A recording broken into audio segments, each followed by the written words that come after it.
Hello everyone, hope you are keeping well. तो आज हम पढ़ेंगे reasons for the downward sloping of the demand curve. अगर इसकी प्रीवियस किसी ने वीडियोस नहीं देखी हैं तो उसका प्लेलिस्ट का जो डिस्क्रिप्शन बॉक्स में मैं लिंक पेस्ट कर दूंगा, एज वेल एज मैं चैट बॉक्स में उसका लिंक दे दूंगा। प्लीज़ उस वीडियोस को जरूर देख लीजिएगा इसको समझने से पहले। ठीक है, मैं कोशिश करूंगा आपकी ये बुक जल्दी से जल्दी कवर अप करने के लिए सारे important topics with the notes आपको देने की भी कोशिश करूंगा। तो सबसे पहले आप आ जाइए, इसको समझ लीजिए। That is the reasons for the downward slope of the demand curve. तो आपको सबसे पहले बता दूं कि डिमांड कर्व जैसे कि आपने लॉ ऑफ डिमांड में पढ़ा ही होगा, अगर किसी ने नहीं देखा तो प्लीज़ प्रीवियस वीडियो जरूर देख लीजिएगा। जो डिमांड कर्व है आपका डाउनवर्ड स्लोपिंग होता है, मतलब ये आपकी जो क्वांटिटी डिमांड है या डिमांड है, ये आपका प्राइस है। जो आपका एक्स एक्सिस है वो क्वांटिटी डिमांड को शो करता है और जो वाई एक्सिस है आपका प्राइस को शो करता है। अब होता क्या है, मान लीजिए कि आप इस प्राइस पे ये इतनी क्वांटिटी डिमांड ले रहे थे, मतलब इतनी क्वांटिटी किसी कमोडिटी की ले रहे थे या डिमांड कर रहे थे। मान लीजिए ओ पी आपका प्राइस है और ओ क्यू या ओ डी या आप कह सकते हो ओ क्यू डी जो बेसिकली इसकी क्वांटिटी डिमांड है। अब जैसे ही इसका प्राइस फॉल होगा, ठीक है, इसका प्राइस फॉल होगा, आप क्या कर देंगे, क्वांटिटी इसकी बढ़ा देंगे, आप आ जाएंगे ओ क्यू वन पे। तो बेसिकली जैसे आपने इसका प्राइस कम किया, आपने इसकी क्वांटिटी बढ़ा दी। और सेम वे मान लीजिए आप इनिशियली पहले ये प्राइस पे इतनी क्वांटिटी ले रहे थे, है ना, इतने इतने प्राइस पे बेसिकली इतनी क्वांटिटी ले रहे थे, और सडनली क्या होता है, जो प्राइस है वो ऊपर चले जाता है, तो आप क्या करेंगे, क्वांटिटी इसकी कम कर देंगे, इस पर्टिकुलर कमोडिटी की। ठीक है, तो इसमें अगर आप ये एक पॉइंट ये अगर ए ले लेते हैं और ये पॉइंट अगर बी ले लेते हैं और इन दोनों पॉइंट को अगर ज्वाइन कर देंगे ना आप, तो एक डाउनवर्ड स्लोपिंग हो जाएगा। तो यही इसका क्वेश्चन में पूछा गया है कि रीजंस क्या है, ये डाउनवर्ड स्लोपिंग क्यों हो रहा है ना, ऊपर से नीचे क्यों हो रहा है। ओके, सो यही इंपॉर्टेंट क्वेश्चन है आपका रिगार्डिंग दिस। और ये जो क्वेश्चन है ना आपका 6 मार्क्स के लिए बहुत बहुत इंपॉर्टेंट है। मैं इसको लिखने का तरीका भी बताऊंगा कि आपको इसे कैसे लिखना है, कैसे अटेम्प्ट करना है। तो चलिए, सबसे पहला इसका जो रीजन है डाउनवर्ड स्लोपिंग का डिमांड कर्व का, that is law of diminishing margin utility. तो मैं थोड़ा सा बता दूं आपको, लॉ ऑफ डीएमयू या डिमिनिशिंग मार्जिन यूटिलिटी क्या होता है। कि इसका मतलब होता है कि जैसे जैसे आप क्या करते हो, यूनिट बाय यूनिट कोई कमोडिटी आप कंज्यूम करते हो, तो उससे मिलने वाली जो एडिशनल यूटिलिटी है या मार्जिनल यूटिलिटी कम होती रहती है। चलिए मैं आपको एक एग्जांपल समझाता हूँ। मान लीजिए आप एप्पल कंज्यूम कर रहे हैं, ठीक है, आपने पहला एप्पल की कंज्यूम किया, उसमें आपको 20 मार्जिन यूटिलिटी मिली।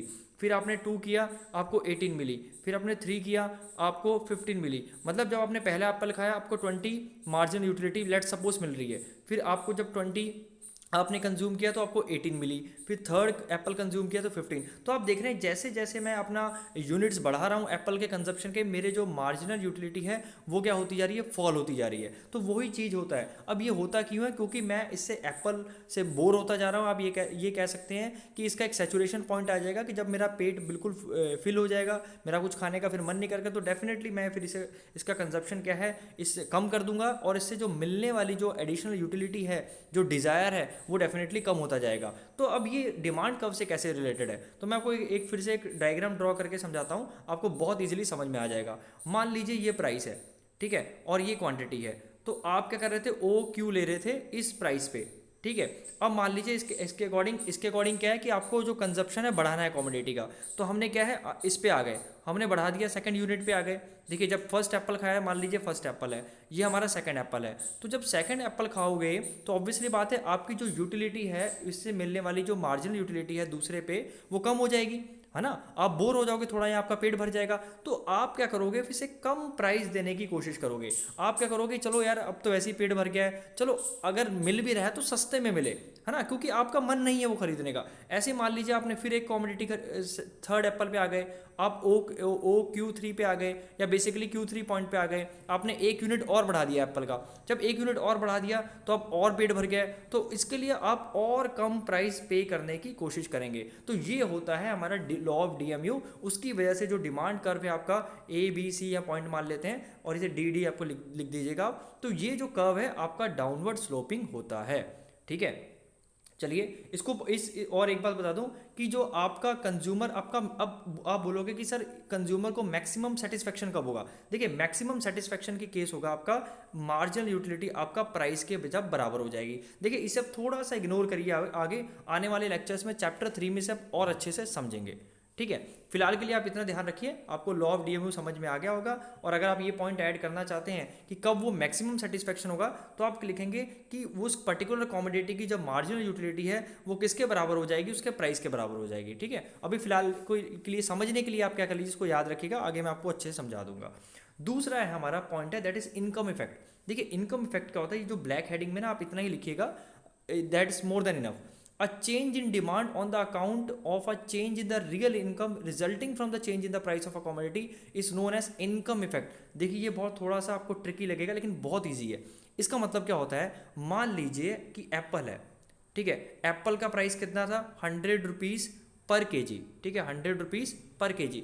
अब क्या हुआ, ये एप्पल क्या हुआ, सस्ता हो गया, एप्पल क्या हो गया, सस्ता हो गया, मान लीजिए हाफ हो गया, 50 रुपीज़ पर केजी हो गया।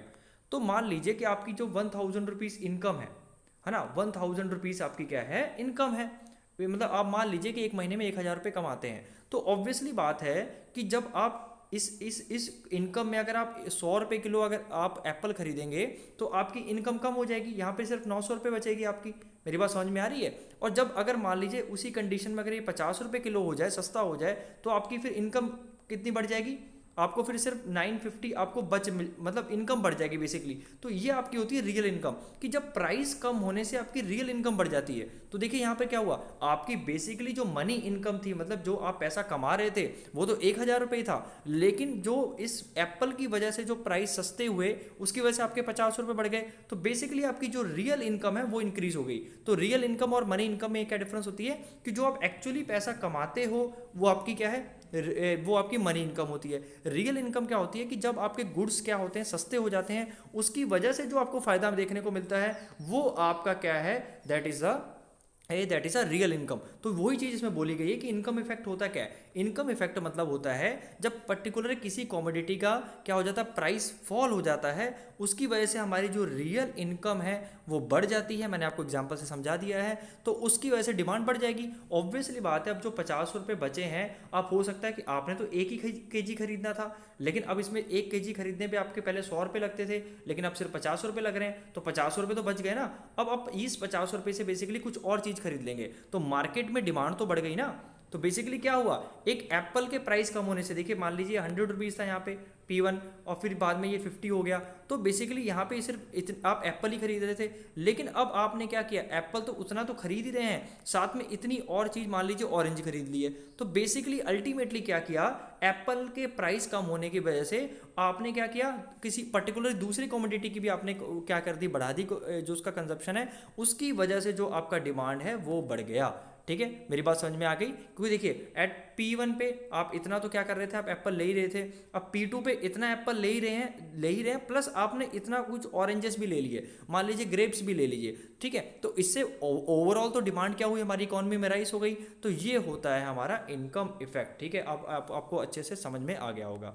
नेक्स्ट है आपका that is a substitution effect. देखिए सब्स्टिट्यूशन इफेक्ट क्या होता है, कि सब्स्टिट्यूशन इफेक्ट का पहले डेफिनेशन देख लीजिए, और ये 2 मार्क्स में भी आ सकते हैं। देखिए ध्यान रखिएगा कि what is a substitution effect, what is a income effect, ये 2 मार्क्स के लिए बहुत बहुत इंपॉर्टेंट है। तो ये भी आप पढ़ लीजिएगा। तो अब आते हैं सब्स्टिट्यूशन इफेक्ट पे। Substitution effect is effect that a change in the relative prices of a substitute goods has on the quantity demand. देखो कहने का मतलब है, मान लीजिए आपका क्या है, टी है और कॉफ़ी है। अब इसकी भी एक मार्केट में प्राइस और डिमांड होगी। ठीक है, इसकी भी एक प्राइस और डिमांड होगी। ठीक है, मैंने ये सबसे समझा भी रखा है पिछले लेक्चर्स में, आप देख लीजिएगा। अब मान लीजिए कि इसका प्राइस कांस्टेंट है, टी का प्राइस कांस्टेंट ले लेते हैं। ठीक है, अब अगर इसका प्राइस बढ़ता है तो डेफिनेटली इसकी डिमांड कम हो जाएगी और इसकी डिमांड बढ़ जाएगी, है ना। लेकिन मान लीजिए कि अगर इसका आपका क्या है, बेसिकली अगर प्राइस कम हो जाता है, इसका प्राइस जब अगर कम हो जाता है तो इसकी डिमांड बढ़ जाएगी।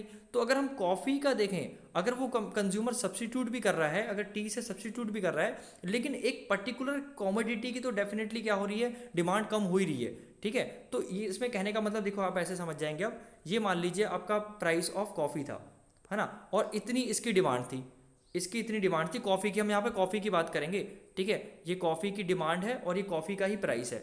मान लीजिए इसकी इतनी कॉफ़ी का ये था Q1 था, और जैसे ही इसका प्राइस फॉल हुआ, आपने क्या किया, आपने टी को छोड़ के आपने वापस किस पे आ गए, कॉफ़ी पे आ गए, है ना। तो ये होता है हमारा सब्स्टिट्यूशन इफेक्ट। बेसिकली क्या होता है सब्स्टिट्यूशन इफेक्ट, मैं फिर से समझा रहा हूँ कि आप क्या करते हैं, the substitution effect is effect a change in the relative prices of the substitute goods has on the quantity demanded. जैसे कि आपको एग्जांपल समझाता हूँ, for instance if the price of the coffee falls, मान लीजिए कि प्राइस और demand है, मान लीजिए कॉफी है, ठीक है, कॉफी का जो है प्राइस फॉल हो गया, अब होगा क्या, the price of the T remaining the same, वहीं जो टी का प्राइस है वो कांस्टेंट है, मान लीजिए टी है, इसका प्राइस कांस्टेंट लेके चल लिया कि पर्टिकुलर कोई प्राइस है वही है और अभी भी वही है। अब हुआ क्या कि जो कॉफ़ी है वो क्या हुआ, चीपर हो गई, मतलब कॉफ़ी का प्राइस कम हो गया, तो डेफिनेटली क्या करेंगे लोग, क्या टी लेंगे, फिर नहीं, लोग क्या करेंगे इसकी डिमांड बढ़ा देंगे। तो बेसिकली देखिए क्या हुआ, अगर हम ये प्राइस देखें और यहाँ पे क्वांटिटी डिमांड देखें कॉफ़ी की, तो इस प्राइस पे मान लीजिए ये हो रहा था, अब सडनली प्राइस जब फॉल हो गया तो उसकी डिमांड बढ़ जाएगी। तो वही इस चीज़ में लिखा है कि वेदर अगर सब्स्टिट्यूट गुड्स भी हैं, लेकिन अगर कोई रीज़न से वो सस्ता हो जा रहा है गुड, तो डेफिनेटली उसकी डिमांड फिर से वापस बढ़ जाएगी और आपका ये जो लॉ ऑफ डिमांड है ये चीज़ फिर से फॉलो होने लग जाएगी। I hope I am very very clear. ठीक है, चलिए अब आ जाइए। अब एक चीज़ आपको ये जरूर याद रखनी है, आपको बस ये याद रखने के से, क्योंकि ये आपका जो अगर आप यूनिवर्सिटीज़ में पढ़ेंगे इसको डीपली पढ़ेंगे, लेकिन आपको एक चीज़ इसमें बस being a 12th class student आपको ध्यान रखना है कि ये कभी कभी 2 मार्क्स के लिए भी आ जाता है कि जो प्राइस इफेक्ट होता है ना, आपका प्राइस इफेक्ट होता है, मतलब जो प्राइस की वजह से जो क्वांटिटी डिमांड में डिफरेंट गुड्स के जो चेंज आता है वो आपका ऑलवेज इक्वल होता है इनकम इफेक्ट, ठीक है, प्लस सब्स्टिट्यूशन इफेक्ट। ये ध्यान रखिएगा, जो प्राइस इफेक्ट होता है आपका that is equal to income effect plus substitution effect. तो आपको ये 2 मार्क्स के लिए दो डीपली आपको नहीं पढ़ाया गया है क्योंकि ये यूनिवर्सिटी का सिलेबस है। तो फिलहाल के लिए आप इतना याद रखिए कि जो प्राइस इफेक्ट होता है वो इनकम इफेक्ट और सब्स्टिट्यूशन इफेक्ट के इक्वल होता है। ठीक है, अब आ जाइए next, that is the increase in the number of consumer. अब देखिए होता क्या है, अब ये इसका पॉइंट का देखिए क्या है, जब प्राइस फॉल होगा, देखिए आपका पहले प्राइस इतना था तो इतनी ही डिमांड हो रही थी, है ना, Q1 डिमांड हो रही थी, OQ1 कह सकते हैं, या Q1 डिमांड हो रही थी। अब जैसे ही इसका देखो यहाँ पे लिखा भी है, if a price of the commodity falls, मान लीजिए कि इसका प्राइस जो है फॉल हो गया, तो डेफिनेटली अब ये रिलेटिवली चीपर हो गया। अब इसकी वजह से कई जो कंज्यूमर हैं वो खरीद पाएंगे, क्यों, क्योंकि आपको पता ही है कि हर किसी की इनकम अलग अलग होती है, हर किसी की जो परचेसिंग पावर इनकम कम होती है या अलग अलग होती है, डिफरेंट होती है, किसी की ज़्यादा होती है, किसी कम होती है। तो मान लीजिए जब प्राइस P1 था तो जिसकी अच्छी परचेसिंग पावर थी वो खरीद रहा था। अब जैसे ही ये प्राइस इसका कमोडिटी का सस्ता हो गया तो क्या हुआ, ये इसकी जो डिमांड है वो इंक्रीज हो गई।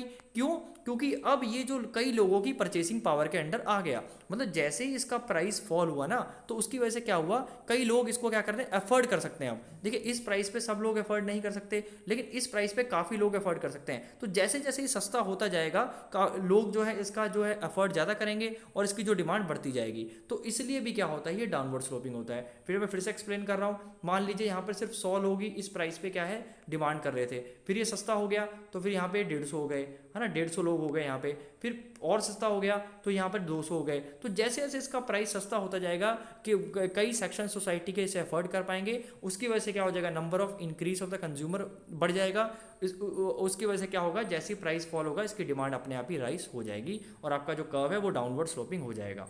ठीक है, और दूसरा है आपका several uses of the commodity. इसका मतलब क्या होता है, देखो यहाँ पे लिखा है there are some goods which can be put to the number of uses. जैसे स्टील हो गया, है ना, स्टील के कई यूसेस होते हैं, आप इसको ऑटोमोबाइल कंपनी में लगा लीजिए, आप इसको फर्नीचर में लगा दीजिए, मतलब कील वगैरह के लिए यूज़ होता है ना। आप कहाँ नहीं होता स्टील, तो हर जगह steel, aluminium, coal, electricity, milk, हर जगह यूज़ होते हैं। ये जो इसके सेवरल यूसेस हैं। When the price of the such commodity are very high, तो मान लीजिए कि जब स्टील का प्राइस बहुत हाई है ना, तो स्टील का जब प्राइस हाई है तो इससे बनने वाली जितनी भी चीज़ें होंगी उसका भी प्राइस हाई होगा।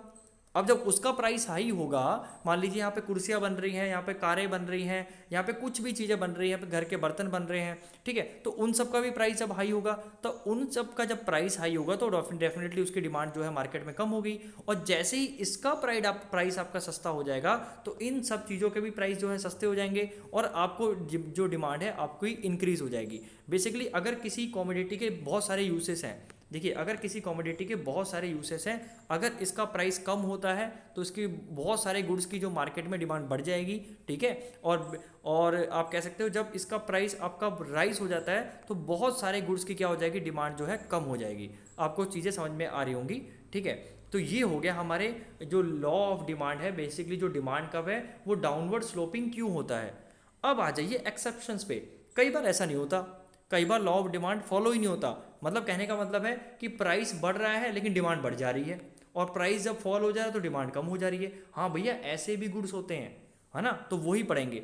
तो इनका देखिए, इसका जो एक्सेप्शंस होगा तो उसका डिमांड कर्व कैसे बनेगा, वेरी सिंपल है।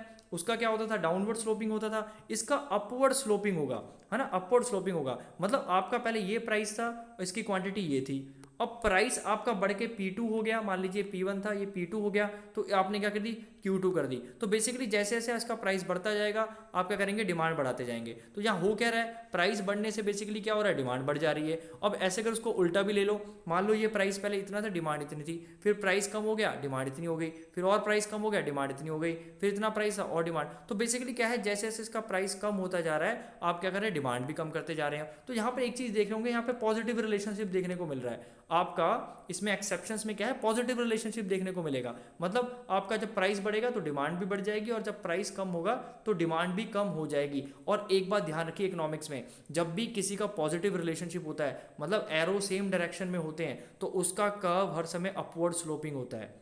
ये बात ध्यान रखिए, अपवर्ड स्लोपिंग जाता है उसका कर्व। और अगर इकोनॉमिक्स में, अगर इकोनॉमिक्स में या टू वेरिएबल्स में अगर नेगेटिव रिलेशनशिप होता है, मतलब ये कम हो रही है और ये बढ़ जा रही है, या ये बढ़ जा रही है या ये कम हो जा रही है। बेसिकली देखिए, नेगेटिव रिलेशन है, एक बढ़ रहा है एक कम हो रहा है, जो एरोस है वो अलग अलग डायरेक्शन में है, तो उसका कर्व हर समय डाउनवर्ड स्लोपिंग ही होता है। तो इसमें आपको, आई hope it is very very clear. तो यहाँ हम बात करेंगे एक्सेप्शंस की, जहाँ पे लॉ ऑफ डिमांड फॉलो ही नहीं होता। तो सबसे पहला है आपका गिवन गुड्स।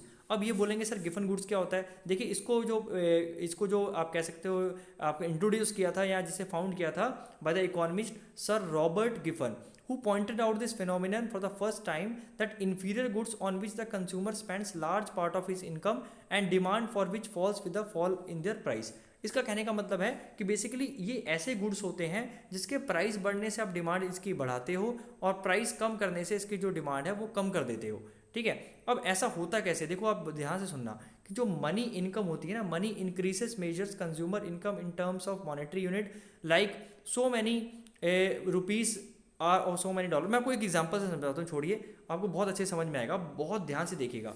देखिए हमारी जो इकॉनमी में या हमारी जो कंट्री में बेसिकली जो मेज़ और ज्वार है, ठीक है, जो मेज़ और ज्वार है, ठीक है, बेसिकली ये क्या है, इसे इन्फीरियर गुड माना जाता है। मतलब इससे अगर अगर कोई आपको चॉइस दे कि आपको एक आपको वीट या चावल चाहिए या मेज़ या ज्वार चाहिए, तो लोग कहेंगे हमें वीट या राइस दीजिए, ठीक है, because they are considered in superior than the maize and jowar. So maize and jowar है are inferior good for an average Indian consumer.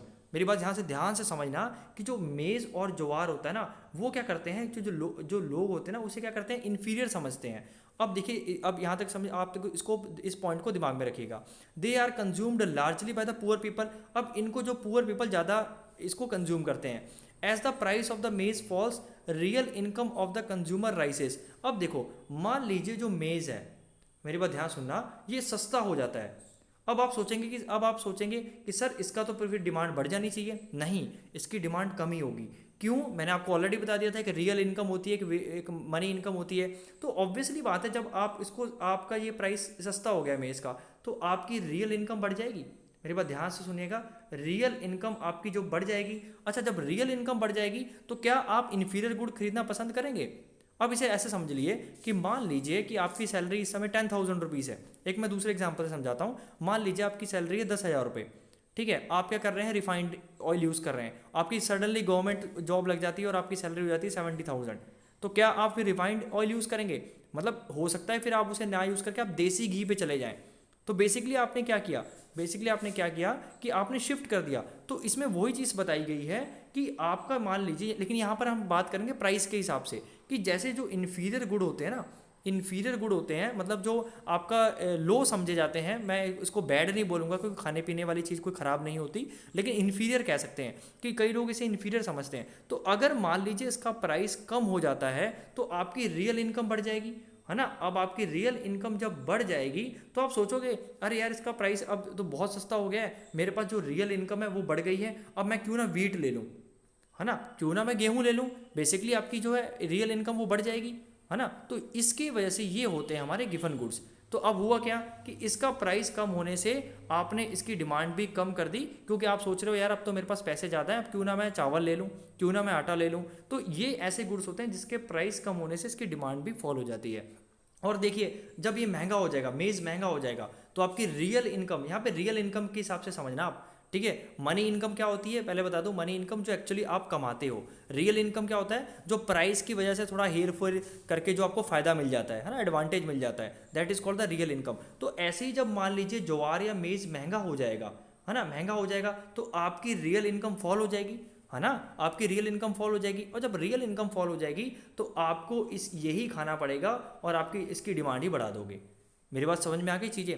अब आपको समझ में आ गया कि जब भी जो इन्फीरियर गुड होता है ना, तो किसी के लिए देखिए यह मेज़ और ज्वार उन्होंने एग्जाम्पल दे रखा है, तो हो सकता है ये किसी दूसरे के लिए ना भी हो, लेकिन एक एक एग्जाम्पल लेके चलते हैं, ठीक है। हमने एक एग्जाम्पल ले लिया कि भैया कि मेज़ और ज्वार क्या है, इन्फीरियर गुड है, तो जैसे ही इसका प्राइस दोनों का फॉल होगा, इसकी डिमांड भी कम कर देंगे, क्योंकि लोगों की रियल इनकम बढ़ जाएगी, लोगों की रियल इनकम बढ़ जाएगी। फिर वो कहेंगे यार अब जो पैसे बच रहे हैं, क्यों ना इसको बचे हुए पैसों को हम वीट ही ले लें, ठीक है। तो ये होता है हमारा आपका basically that is called the गिवन गुड्स, ठीक है। अब आ जाइए the articles of the snob deal. अब articles of the snob deal क्या होता है कि कुछ गुड्स ऐसे होते हैं जिसका प्राइस हाइयर ही अच्छा लगता है।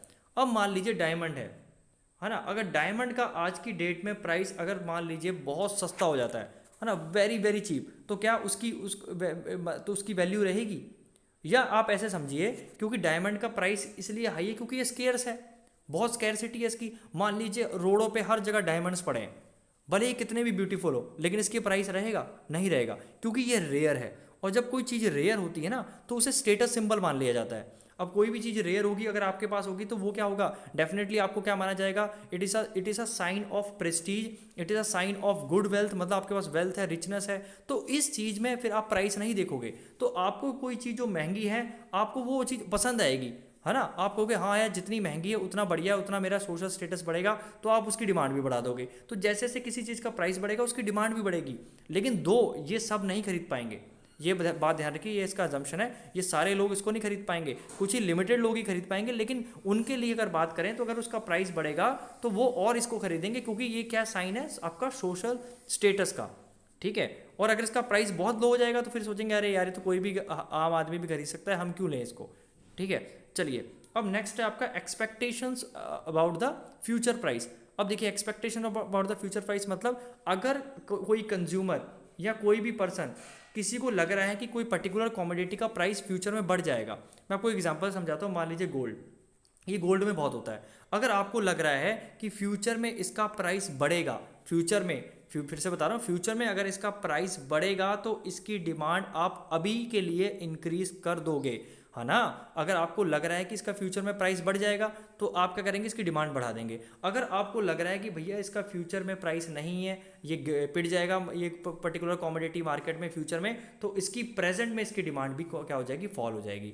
तो इसमें आपको क्या लिखना है कि if a price of a commodity is rising today, it's likely to be rise more in future, the people will buy more at the existing higher prices, ठीक है। तो उसे प्राइस पे कोई फर्क नहीं पड़ेगा, वो खरीदेंगे अगर उन्हें लगेगा कि फ्यूचर में प्राइस बढ़ेगा। और द सेम टाइम अगर उन्हें लगेगा कि फ्यूचर में प्राइस बहुत फॉल होगा तो डेफिनेटली उसको वो नहीं खरीदेंगे। अब आ जाइए इमरजेंसी में। अब कुछ ऐसी भी सिचुएशन होती है जो कि इमरजेंसी होती है ना। उसमें क्या होता है कि आपका क्या होता है, भले कोई भी प्राइस हो आप डिमांड बढ़ा दोगे, मतलब किसी एग्जिस्टिंग प्राइस, अगर वो प्राइस हायर भी होगा ना आप ले लोगे। मान लीजिए वॉर की सिचुएशन है, तो अब आपको अनाज इकट्ठा करना है कि कोई पता नहीं है कि कल के दिन मान लीजिए कि जो है अनाज है वो सारा, मतलब हो सकता है बॉर्डर एरिया पे भेजना पड़े, या हो सकता है कि मतलब अनाज की कमी हो जाए एकदम, है ना। तो उस केस में क्या करेंगे, आप क्या करेंगे, वो चीज़ नहीं देखेंगे और आप बेसिकली कोई भी हायर प्राइसेस पे उसकी जो डिमांड है वो इंक्रीज कर देंगे। दो ये सिर्फ एमरजेंसी के केसेस में होता है, नॉर्मल सिचुएशन में ये फॉलो नहीं होता, ठीक है। अब आ जाइए that is a quality price relationship. तो कई गुड्स आपको ये देखिए, ये देखने को बहुत ज़्यादा मिलता है, कई लोग क्वालिटी से कॉम्प्रोमाइज़ नहीं करते, है ना। तो अगर क्वालिटी किसी की अच्छी है तो डेफिनेटली वो उसका प्राइस पे कोई फ़र्क नहीं पड़ेगा और वो हायर प्राइस पे उसकी डिमांड भी हाई रखेंगे, कोई दिक्कत नहीं है। तो अगर क्वालिटी, अगर कोई जो इंसान है जो क्वालिटी से कॉम्प्रोमाइज़ नहीं करता तो वो डेफिनेटली प्राइस पे इतना इफेक्ट नहीं पड़ेगा उसका, और वो हायर प्राइस पे भी ज़्यादा डिमांड करेगा, ठीक है। और कई लोगों को ये लगता है कि जो चीज़ें सस्ती होती है ना उसका जो क्वालिटी ख़राब होती है और उसकी जो डिमांड है फॉल हो जाती है। मैं आपको बेसिक एग्जांपल दूंगा, बेस्ट एग्जांपल दूंगा टाटा नैनो का। ये टाटा नैनो के साथ ये दिक्कत हुई। अब ऐसे नहीं कि टाटा नैनो बहुत ही ख़राब गाड़ी है, अब बेसिकली वो सस्ती मिली, तो जब लोगों ने सस्ती मिली तो लोगों ने मीम बनाने शुरू कर दिए। अब जब मीम बनाने शुरू कर दिए तो उसकी जो एक तरह की मजाक उड़ने लग गई उसकी क्वालिटी को लेके, है ना, तो लोगों ने उसको फिर अवॉइड ही किया। तो बेसिकली यही होता है कि जब आप बहुत ही ज़्यादा किसी पर्टिकुलर चीज़ का प्राइस नीचे भी सेट करते हो तो लोगों को लगता है उसकी क्वालिटी ख़राब है, उसकी वजह से क्या हो जाता है आपकी डिमांड भी फॉल हो सकती है। ठीक है। नेक्स्ट है चेंज इन फैशन। ये तो आपको पता ही है भैया कि जो फैशन में चल रहा है, अगर जो लेडीज़ होती हैं स्पेशली उनको तो कोई फ़र्क ही नहीं पड़ेगा कि भैया हायर प्राइस पे भी वो क्या करेंगे, वो डिमांड अपनी हाई ही रखेंगे। ठीक है। तो ये हो गया आपका exceptions of the demand curve. तो ये भी आपका 6 मार्क्स के लिए इंपॉर्टेंट था। उससे ऊपर वाला क्वेश्चन भी कि why demand curve slopes downward, वो भी 6 मार्क्स के लिए इंपॉर्टेंट था, और ये भी आपका 6 मार्क्स के लिए इंपॉर्टेंट था जो अभी पढ़ा। अब ये जो टॉपिक है हम पढ़ेंगे the change in the quantity demand movement along the demand curve. अब ये पढ़ लेंगे। इसके देखिए इसमें क्या होता है कि जब आपकी मतलब कैसे जो आपका डिमांड कर्व है वो चेंज होता है। तो दो तरीके से हो सकता है कि मान लीजिए एक तो प्राइस की वजह से होगा और एक अदर देन प्राइस की वजह से होगा। ठीक है। एक तो उसके प्राइस की वजह से होगा, मतलब मान लीजिए वो चीज़ महंगी हो रही है, सस्ती हो रही है, तो उसकी डिमांड जो कर्व है वो चेंज होगा। एक दूसरा भी रीज़न होता है कि अदर देन प्राइस, मान लीजिए change in taste, change in fashion, है ना, ये सब चीज़ें भी रीजंस होते हैं जिसकी वजह से जो है डिमांड वो है चेंज बढ़ती या कम होती है। बेसिकली दो तरह के इसको कैटेगराइज किया जाता है, एक प्राइस की वजह से, एक अदर देन प्राइस की वजह से। और जो प्राइस की वजह से होता है उसे बोलते हैं movement along the demand curve. Okay, उसे बोलते हैं movement along the demand curve. ठीक है, movement along the demand curve. इसे कैसे याद रखेंगे, पीएम, प्राइम मिनिस्टर, मतलब प्राइस की वजह से क्या होगी, मूवमेंट, तो पीएम याद रखिएगा कि पीएम देखो प्राइस की वजह से क्या हो रही है, मूवमेंट हो रही है, तो क्या होता है movement along the demand curve क्या होता है, it is due to the price. और आपका ये क्या होता है जो इट इज़ शिफ्ट, इसे बोलते हैं शिफ्ट।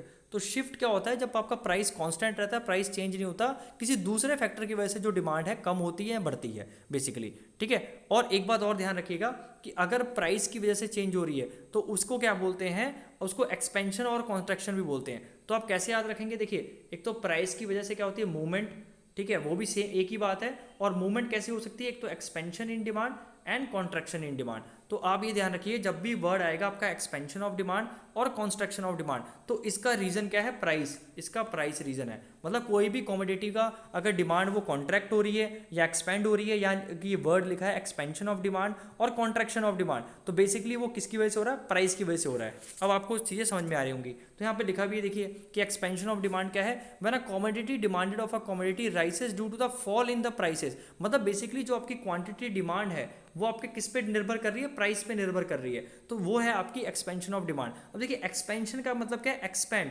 डिमांड बढ़ जाना। तो डिमांड आपकी कब बढ़ेगी, सिंपल सी बात है, जब उसका प्राइस फॉल करेगा, है ना।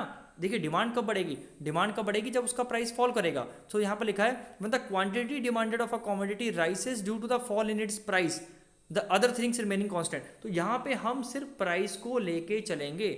अब अदर देन प्राइस देखिए हमने अदर देन प्राइस कौन से होते हैं, मैंने ऑलरेडी पिछली वीडियो में कवर कर रखा है, जिसमें 11 डिटर्मिनेंट्स होते हैं, उसमें से अगर प्राइस को हटा दें तो 10 बचते हैं, है ना। तो 10 कौन से हुए, change in population, change in technology, change in आपका taste fashion, change in the climate factor, वो सारे रीजंस थे।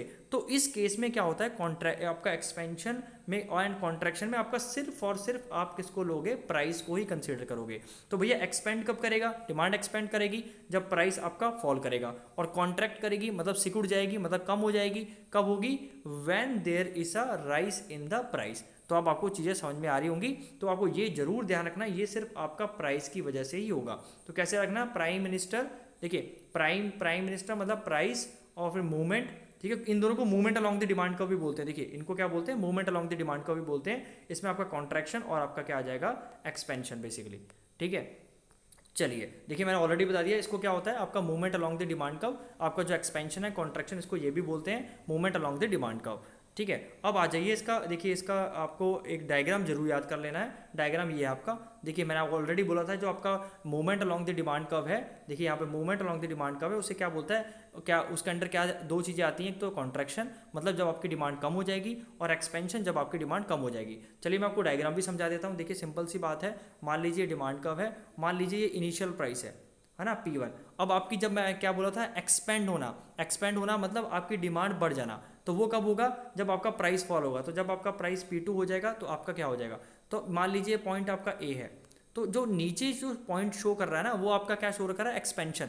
मतलब अगर ए टू बी अगर शिफ्ट मूवमेंट हो रही है, देखिए अगर हम मूवमेंट की बात करें ना, अगर पॉइंट ए से बी में मूवमेंट हो रही है तो आपका क्या है, एक्सपेंशन शो कर रहा है। देखिए एक्सपेंशन शो किया है, जब ये नीचे आया है तो एक्सपेंशन। अब मान लीजिए ऊपर कॉन्ट्रैक्शन होगा, मतलब प्राइस बढ़ गया, P2 पे आ गया, तो आपने क्या किया, बस इतनी ही कंज्यूम की, है ना। पहले आप इतनी कर रहे थे, ज़्यादा कर रहे थे, लेकिन आप इतनी कर रहे, आपने बेसिकली क्या किया, डिमांड को कम कर दिया, है ना। प्राइस बढ़ने से आपने क्या किया, डिमांड को कम कर दिया। तो आप इस पॉइंट पे चले गए, ऊपर वाले सी पॉइंट पे।